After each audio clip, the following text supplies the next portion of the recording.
Boa noite, amigos, mais uma vez reunidos aqui no YouTube, pelo Centro Espírita Bezerra de Menezes, o Apóstolo do Bem, com mais uma palestra de esclarecimento para nós, uma exposição, né? Na verdade, é mais uma exposição do tema Reencarnação e Jesus.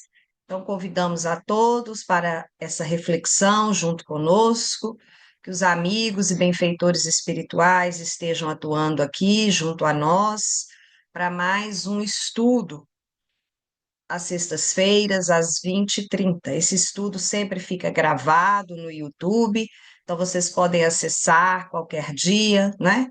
Qualquer horário em que quiserem assistir.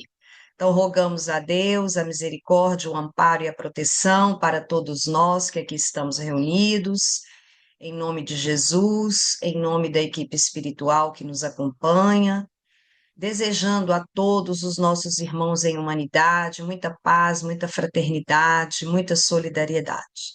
Então, vamos hoje trabalhar esse tema, reencarnação e Jesus. Lembrando que o Espírito Emmanuel já nos dizia que a reencarnação é uma lei universal. Esse nome, reencarnação, né, na verdade, ele surgiu com Allan Kardec, mas a ideia de reencarnação ela já existia há muito tempo, já, né, nós vamos ver isso lá com Jesus, mas antes também nos Vedas, né, que é o Evangelho da Índia, no Bhagavad Gita, e né, essa ideia ela já é muito antiga, né, a ideia da reencarnação, mas o nome reencarnação, né, faz parte do nosso vocabulário desde Kardec. Mas o contexto, a ideia, ela já existia desde sempre. Então, isso é importante. O Emmanuel diz no livro Caminho, Verdade e Vida que a reencarnação é uma lei universal. E nós aprendemos isso com a doutrina espírita. Então, nós vamos pegar lá desde 1964 o Anuário Espírita, em que André Luiz, né, responde a algumas questões feitas como uma espécie de entrevista com o diretor responsável do Anuário Espírita, que era o senhor Lauro Michelin. Então, aqui nós vamos ter respostas do Espírito André Luiz pelos médiuns Chico Xavier e Valdo Vieira. Então, o Chico Xavier dava respostas às questões pares e o Valdo Vieira dava respostas às questões ímpares, formuladas aí nessa entrevista. Então, nós temos aí questões 21, 23 e 24. Então, duas questões ímpares respondidas através do médium Valdo Vieira e uma questão par respondida pelo médium Chico Xavier, né? E o espírito é o André Luiz. Então, aqui as questões formuladas foram as seguintes: a reencarnação é lei imperativa em todos os orbes do universo? Emmanuel já nos disse que ela é lei universal. Agora, se ela é lei imperativa, então veja o que André Luiz responde para nós. Mais razoável dizer que a reencarnação é princípio universal, compreendendo-se que existem esferas sublimes nas quais a reencarnação, como recurso educativo, já atingiu conhecimentos e características inabordáveis ao conhecimento humano atual. Então, aqui é importante a gente frisar essa questão da reencarnação como recurso educativo. Uma outra questão proposta, né, e aí respondida por André Luiz, por meio do médium Valdo Vieira, é a seguinte: é de se esperar que nos próximos milênios, quando a Terra se tornar um centro de solidariedade e de cultura, seja dispensado o processo da reencarnação como elemento indispensável de experiências e estudos. Então, será que quando a Terra atingir aí, não é, esse centro de solidariedade, esse planeta de regeneração, né, que está no nosso íntimo, será que a reencarnação deixará de existir? Vejam a resposta do espírito André Luiz. Digamos com mais propriedade que o espírito, alcançando a sublimação, não mais se encontra sujeito ao processo de reencarnação por medida educativa, conquanto prossiga livre para se reencarnar como, onde e quando desejem auxílio voluntário aos semelhantes. Então, olha que interessante, né? Então, quando atingirmos esse patamar, a reencarnação, ela continuará existindo, mas não mais como uma medida educativa, mas sim como ajuda. Aqueles espíritos que atingirem essa condição já de sublimação, né? Espíritos superiores, como nós vimos, por exemplo, exemplos aí de Bezerra de Menezes, que podia, né, já ter alcançado outro patamar, mas quis ficar aqui nos ajudando, né? Alcione, que reencarnou para ajudar também. Então, aí, esses espíritos reencarnariam para auxílio aos semelhantes, para auxílio voluntário. Eles poderiam reencarnar em qualquer lugar, né, quando quisessem. Não seria mais aquela reencarnação que nós viemos para aprendizado, para recurso educativo. E aí a outra pergunta que foi feita para o espírito André Luiz, nesse Anuário Espírita de 64, né, de 1964. A duração média de vida dos encarnados racionais de outros orbes corresponde à terrena? Não. A resposta é que não. Essas etapas de tempo variam de mundo a mundo. Então, em cada mundo nós teremos, então, períodos, né, de reencarnação, de média de vida diferentes. Então, aqui nós temos uma média de vida aí de quê? No planeta, né, de 72 anos. Em outros orbes, não seria mais necessário esse tempo todo. Então, é interessante a gente verificar isso, principalmente quando a gente estuda outros orbes, e aí através até do próprio livro aí que foi editado pela nossa casa, né? Mundos habitados no sistema solar. Então, essas questões aqui é só para a gente entender um pouco o processo da reencarnação. Então, o que que é a vida plena? Né? Por que que a reencarnação, então, nos possibilita essa vida plena? Porque ela nos esclarece questões íntimas do nosso ser, as questões do nosso sofrimento, por que passamos por determinadas coisas e outros não? Por que nascemos aqui no Brasil, por exemplo, né? As questões do nosso destino, por que estamos reencontrando tais e tais pessoas em nossas vidas? Por que temos que passar por algumas aflições, por algumas provas, ou às vezes não? As algumas inibições físicas que trazemos no nosso corpo físico, algumas inibições psicológicas. Por exemplo, hoje, por que o autismo está tão grande nas crianças, né? Algumas inibições físicas, por que nasci sem um membro? Ou então, por que tive esse membro e de repente, não é? Tive que amputar essa perna por causa de um diabetes, por exemplo.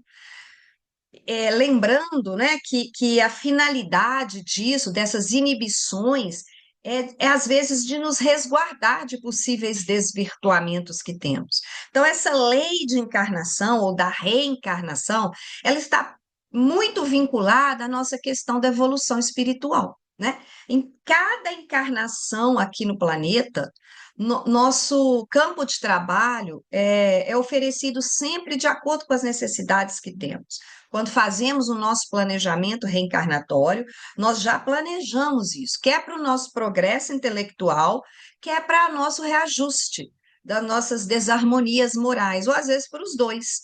Às vezes falhamos no nosso planejamento reencarnatório por causa do nosso próprio livre-arbítrio.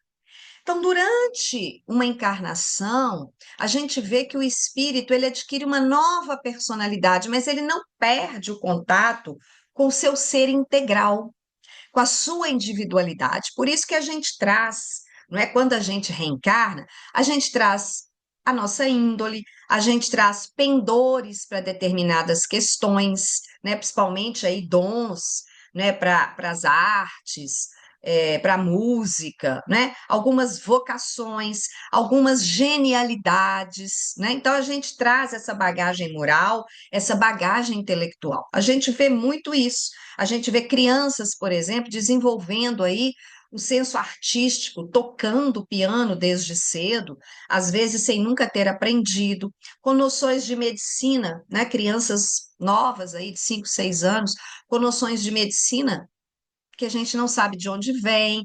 Então a gente adquire essa personalidade nova, mas a gente não perde aquilo que a gente já adquiriu.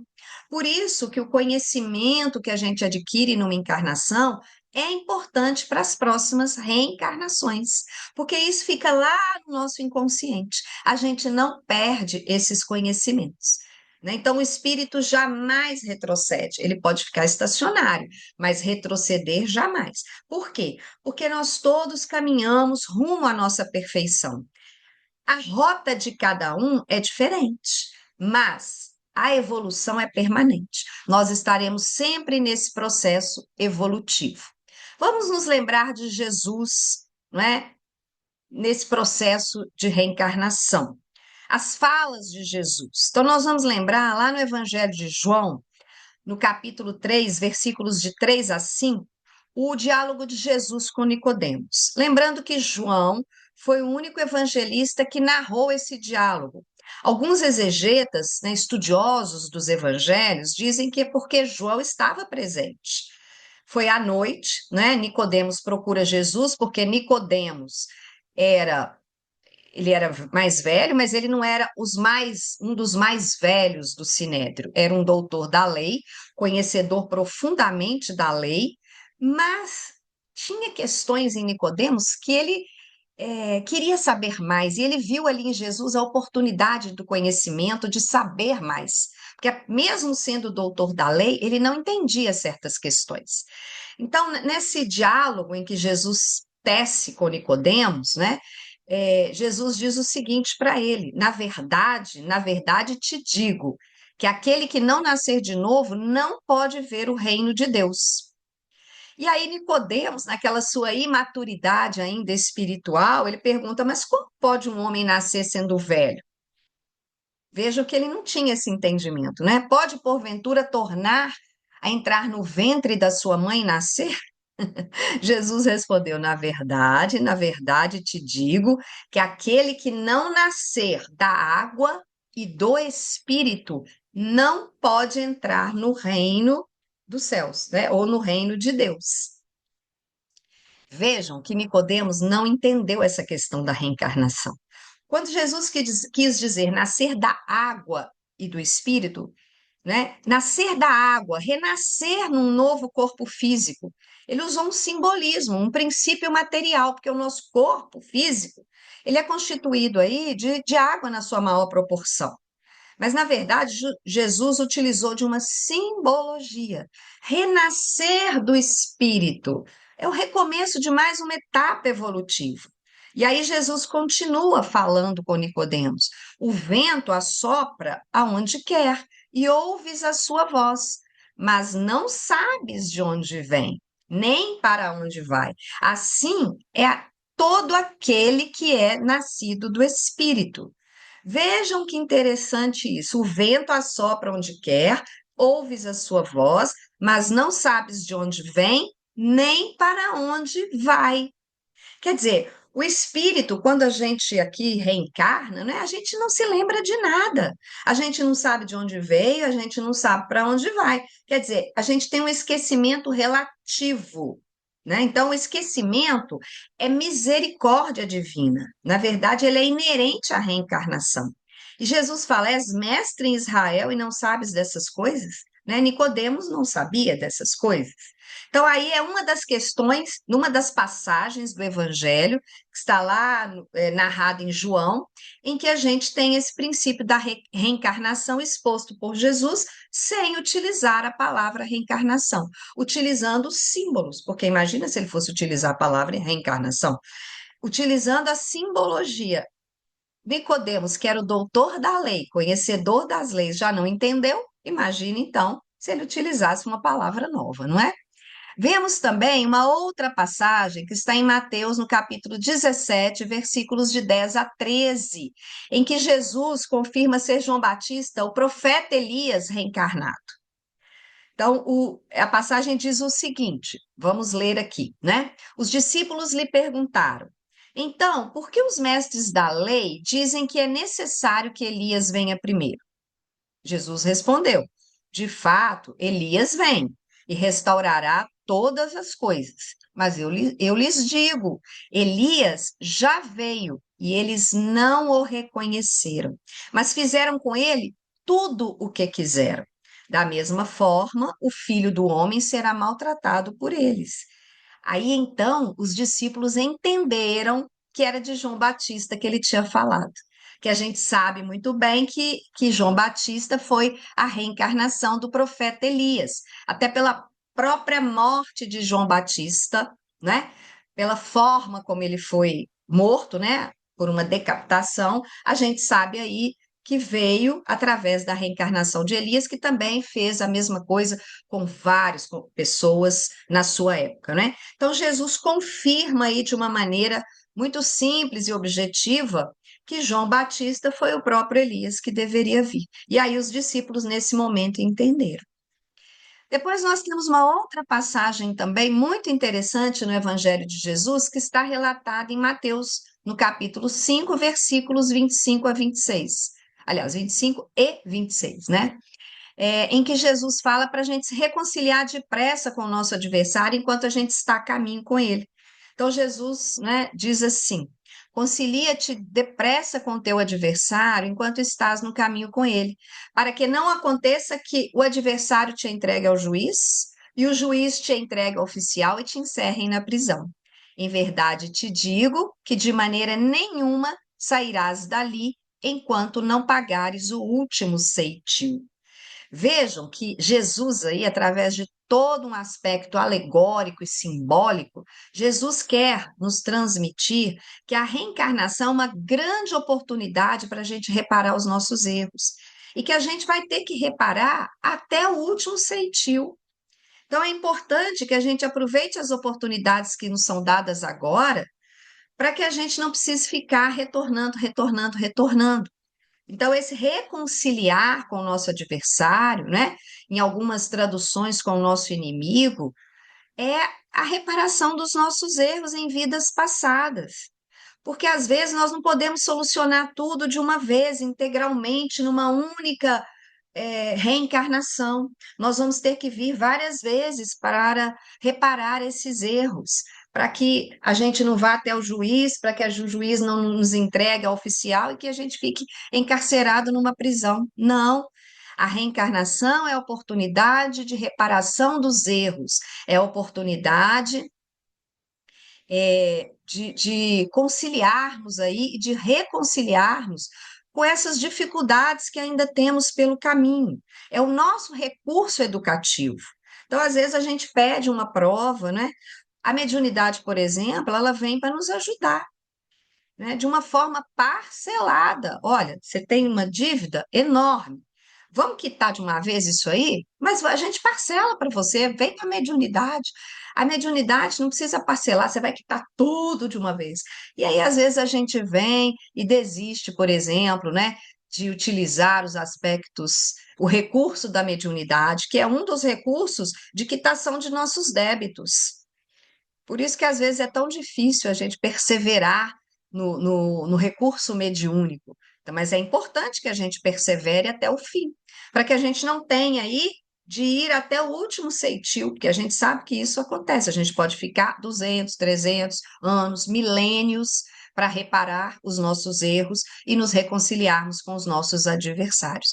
Lembrando que os nossos adversários, em algumas traduções, os inimigos, não são aqueles inimigos, né? Não, são aqueles, às vezes, que não compactuam com as mesmas ideias nossas, que nos trazem dificuldades, são aqueles, às vezes, que estão mais próximos de nós, familiares, né? Filhos, maridos, esposas, pais, mães. É aquele grupo ali que nos traz mais desafios. Vocês podem perceber que os nossos maiores desafios estão na família, não é verdade? Então, por isso, Jesus traz essa outra passagem para nós no Evangelho de Mateus.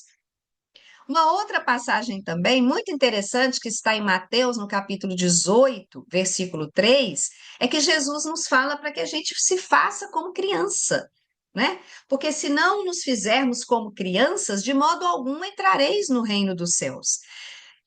O que é ser, nos tornarmos como crianças? A reencarnação nos dá essa oportunidade? Sim, é nos despojarmos daquelas ideias pré-concebidas, do nosso orgulho, né? De acharmos que nós somos donos da verdade, que sabemos tudo, tudo, não é? É a capacidade de assimilarmos as questões, como as crianças têm essa capacidade de assimilar coisas novas. Nós temos dificuldade em assimilar coisas novas, muita gente tem muita dificuldade em mudanças. Mudanças de paradigmas, de modelos, trazemos preconceitos que as crianças não trazem. Os preconceitos nós passamos para as crianças não têm preconceito, porque as crianças são puras, simples. É isso que Jesus está nos dizendo quando ele diz que nós temos de nos fazer, de nos tornar como crianças, porque só assim entraremos no reino dos céus. Quer dizer, só assim, né, poderemos receber os ensinamentos novos, estaremos aptos a receber novos ensinamentos. E com a bênção do esquecimento, gente, é possível realmente nos despojarmos das ideias antigas e recebermos tudo. Vocês podem ver que a criança ela é apta a receber conhecimentos novos, ela está apta a aprender. Por isso, o período da infância é tão importante. E por isso ele traz também tantas recordações depois, principalmente a primeira infância, ali até os 3 anos. É importantíssimo esse período para o espírito que está aí nesse processo, para todos nós, né, que vivenciamos esse processo da reencarnação.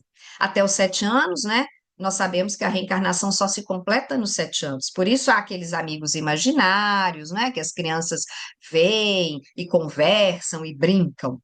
É muito interessante aí esse período a responsabilidade enquanto pais, educadores e todos que convivem com crianças, esse período é de fundamental importância. Por isso a gente sabe da importância da evangelização nesse período. É assimilar ensinamentos novos. A criança está aberta a qualquer ensinamento novo.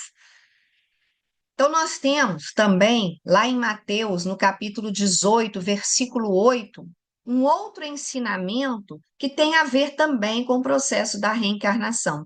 Jesus nos diz o seguinte: se tua mão ou teu pé te escandalizam, corta-os e atira-os para longe de ti. Melhor é que entres mutilado ou manco para a vida do que tendo 2 mãos ou 2 pés, seres atirados no fogo eterno.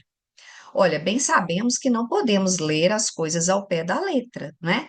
Como diz o apóstolo Paulo, disse, né? A letra mata, o espírito vivifica. Então vejam bem, se a gente lê isso ao pé da letra, a gente vai achar que a gente tem que cortar a mão e o pé, né? Porque está causando escândalo e algumas determinadas religiões, né? Muçulmanas ainda veem isso, né? Se você roubou, vai lá e corta sua mão, né? Não é isso. Não é isso que Jesus trouxe para nós. Então, é muito importante a gente entender o contexto dessa passagem evangélica. Primeiro, que Jesus estava se dirigindo a uma sociedade praticamente estagnada, uma sociedade morta de valores, né? Agora, depois, os contemporâneos de Cristo, aí não, aí já eram criaturas que já tinham uma atividade espiritual edificante, mas ao mesmo tempo, a alma era endurecida, o coração era paralítico, paralisado. Então, o que que Jesus diz? Melhor te é entrar na vida. Vejam, o princípio da reencarnação presente aí nessa passagem de Jesus. Melhor te é entrar na vida, ou seja, a existência contínua, a vida de sempre, dentro da qual todo espírito vai despertar. Todo espírito vai despertar para essa vida contínua, para a sua destinação é a eternidade. Nós somos espíritos imortais. Então, a solução fundamental é entrar na vida. Mas entrar na vida como?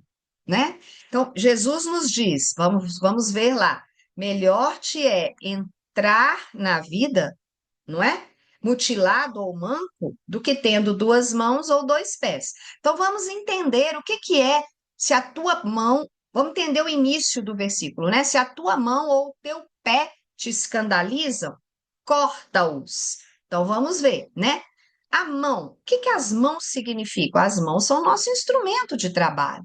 Então, se as mãos são instrumento de trabalho, elas têm que ser direcionadas para algo digno, para obras dignas. Os pés são a nossa sustentação, os pés são a nossa locomoção, são os elementos de equilíbrio. elementos de movimento, de equilíbrio, são abençoados. Então, é muito importante a gente saber para onde a gente está indo e o que estamos fazendo com as nossas mãos. Porque senão elas vão ser motivo de escândalo. Porque com os pés a gente pode avançar ou a gente pode criar problemas na nossa jornada. Com as mãos, nós podemos refletir a cada instante os valores que a gente tem, os valores que nós nutrimos na obra de criação. Nós podemos abençoar, como nós podemos amaldiçoar. Com os pés, nós podemos ir para lugares bons, né? Ou podemos criar problemas, nos dirigindo a determinados locais que não são dignos de ser abençoados. Então, nós temos que ter muito cuidado. Por isso que Jesus disse: se a tua mão ou o teu pé te escandalizam, corta-os. Por quê? Porque os pés e as mãos, eles indicam esses recursos, todos esses recursos materiais, todos esses recursos psíquicos que a gente tem, que a gente vai utilizar aí nas tarefas que nos cabem, na nossa evolução. Tarefas simples, tarefas complexas. Quando a gente avança com os nossos pés, a nossa responsabilidade se amplia. Então, aí, gente, nós temos a aplicação da nossa fé consciente. O que é a aplicação da nossa fé consciente? Ela parte da observação, né? Do que está acontecendo, de um planejamento, então, para onde vamos, o que estamos fazendo, em quais lugares devemos ir, o que vamos fazer com as nossas mãos, a nossa asepsia mental, limpar a nossa mente de tudo que é negativo, as restrições que nos cabem, porque se nós temos conhecimento, nós já sabemos que em determinados locais nós nos sentimos mal, então nós não vamos. Ao assistirmos determinadas coisas, nos sentimos mal, então melhor não assistir. Algumas conversas nós nos sentimos mal, então é melhor não participarmos de determinados diálogos e extirpar aquilo que já não condiz com o nosso conhecimento da doutrina espírita e do Evangelho de Jesus. Então é melhor cortar, atirar para longe. Quer dizer, eu não preciso mais disso. Eu tenho outras questões para mim. Então, por isso que Jesus diz, né? Atira-os para longe. Jesus tem uma linguagem aí muito incisiva, porque era preciso para aquela sociedade uma linguagem mais incisiva, porque os corações ainda eram endurecidos, não é? Então, é uma resolução inabalável. Então, se eu digo que eu sou espírita, né? Eu tenho que estar, né? Ser espírita é ser cristão. Se eu sou cristão espírita, eu tenho que estar de acordo com as palavras de Jesus e com a codificação da doutrina espírita. Então, eu tenho que me precaver de alguns males. Então, eu tenho que atirar algumas coisas para longe. Eu tenho que trabalhar em mim algumas mudanças. Porque a gente, às vezes, ainda é preso a alguns atavismos, a valores que não condizem mais com o conhecimento que temos. Então, atirar para longe de ti, como Jesus nos diz, é isso. É a desvinculação completa de alguns valores que nós temos, né? Sem estarmos presos a egoísmo, sem estarmos presos a apego ou posse. Porque apego, amigos, não é só apego material, nós temos apegos emocionais. Então, nós temos também que nos desvincular desses apegos. Então, Jesus aí, com essa passagem também, ele está nos convocando para essa vida nova, para entrarmos aí nesse processo de uma nova reencarnação com valores novos, com elementos positivos que evidenciamos no dia a dia. E aí ele continua: melhor é que entres mutilado ou manco para a vida. Opa, aí o que que Jesus está querendo dizer? Né? Será que é melhor que eu entre para uma encarnação tendo um membro cortado, não é? Sendo manco, sendo deficiente? Não é isso. O que Jesus está querendo dizer nesse simbolismo é que a melhor forma de conquistar a vida verdadeira é a consciência tranquila e o coração tranquilo. Consciência em paz, coração tranquilo. É isso. Então, entrar na vida é a disposição que eu tenho que nutrir. Então, às vezes, é melhor que eu entre mutilado ou manco. O que que seria o mutilado ou manco? Às vezes, eu peço para vir com uma deficiência congênita, sim, A gente vai ver isso em várias obras do André Luiz, por exemplo, no livro Libertação, né? Aliás, desculpem, no livro Libertação, não me lembro, mas no livro Missionários da Luz, em que a gente vai ver alguns processos de reencarnação, em que o próprio reencarnante pede para vir com algumas deficiências congênitas, não é? O próprio Memórias de um Suicida, a gente também vai ver o espírito Camilo também relatando. É, para essas deficiências não nos desvirtuar dos nossos valores. A gente vê isso nessas obras, né? Então, entrar na vida mutilado ou manco pode ser o cumprimento de uma lei de causa e efeito, pode ser o planejamento nosso, né? Para que nós nos afirmemos no bem. Pode ser também porque a gente usou mal esse membro em alguma encarnação passada, né? Que comprometeu o nosso desempenho natural, não é? Alguns espíritos pedem isso realmente, né, para ficarem a salvo, porque isso é uma constrição, nos traz aí essa constrição, quando a gente vai, por exemplo, visitar um núcleo assistencial Caminhos para Jesus, o Lafran, lá do Pedersoli, a gente vê aquelas crianças, né, adultos com paralisia cerebral, quer dizer, ali seu espírito está constrito, né, ele não, você ali você não consegue, né, fazer nada. Você entrou na vida mutilado ou não, você pediu, né? Você suplicou por essa existência com essas lesões para ficar a salvo de alguns tormentos, de algumas tentações. Por quê? Porque essas inibições que nós trazemos são válvulas, às vezes, de segurança para o espírito, né? São testes. E o que que exige isso de nós? Quando a gente vê uma situação dessa, um espírito nessa condição, a gente vê que ali tem que ter muita resignação, muita paciência e muita humildade.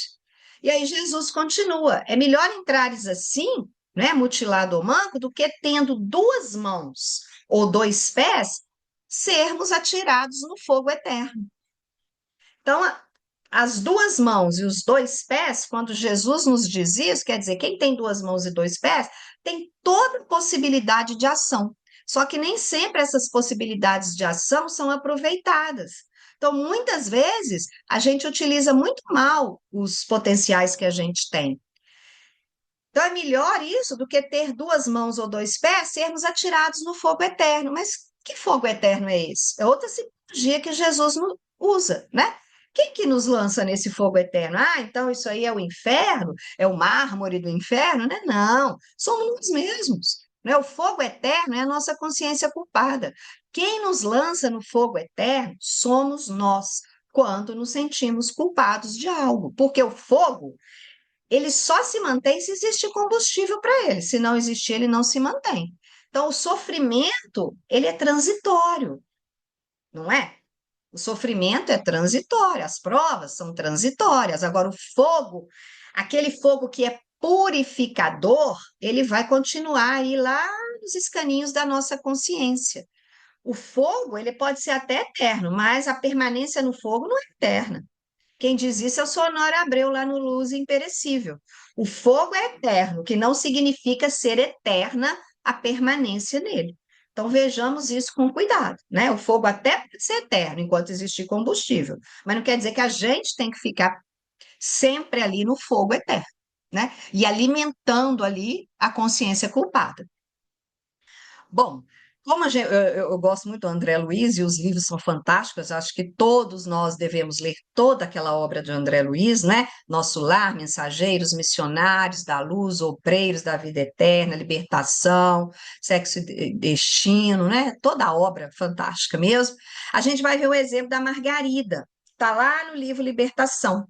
Né, em que era um espírito com grandes dificuldades e tormentos no plano espiritual, e aí o instrutor Gúbio, lá no livro Libertação, no capítulo 19, chamado Precioso Entendimento, ele vai trazer um recado para ela, falando para ela, Margarida, olha, viver no corpo terrestre, entendendo os deveres divinos que nos cabem, não é tão fácil. Ante a glória infinita que em companhia dele podemos recolher, porque ele está trabalhando o processo de reencarnação com a Margarida. Então ele diz: todos possuímos culposo pretérito a redimir. É imperioso reconhecer, todavia, que se a experiência humana pode ser doloroso curso de renunciação pessoal, é também abençoada escola, em que o espírito de boa vontade pode alcançar culminâncias. Vejam que o orientador Gúbio, coloca o espírito de boa vontade, né? Para isto, no entanto, é indispensável se abra o coração ao clima interior da bondade e do entendimento. E aí eu acho que essa frase assim é chave nessa fala do Gúbio, sabe, gente? Abrir o coração, não é? Lá a gente viu antes que os corações eram endurecidos, não é? Por isso Jesus foi incisivo. Então aqui ele fala que a gente tem que abrir o coração ao clima da bondade e do entendimento. E ele diz mais: somos diamantes brutos, revestidos pelo duro cascalho de nossas milenárias imperfeições, localizados aí pela magnanimidade do Senhor na ourivesaria da terra. A dor, o obstáculo e o conflito são bem-aventuradas ferramentas de melhoria funcionando em nosso favor. Veja então o que o Gúbio diz. A dor, eu acho outra frase importante dele, né? A dor, obstáculo, conflito, tudo que a gente enfrenta aqui na Terra são ferramentas de melhoria. Ele diz, são bem-aventuradas ferramentas de melhoria, quer dizer, são felizes ferramentas de melhoria, são grandiosas ferramentas de melhoria, que na verdade funcionam em nosso favor.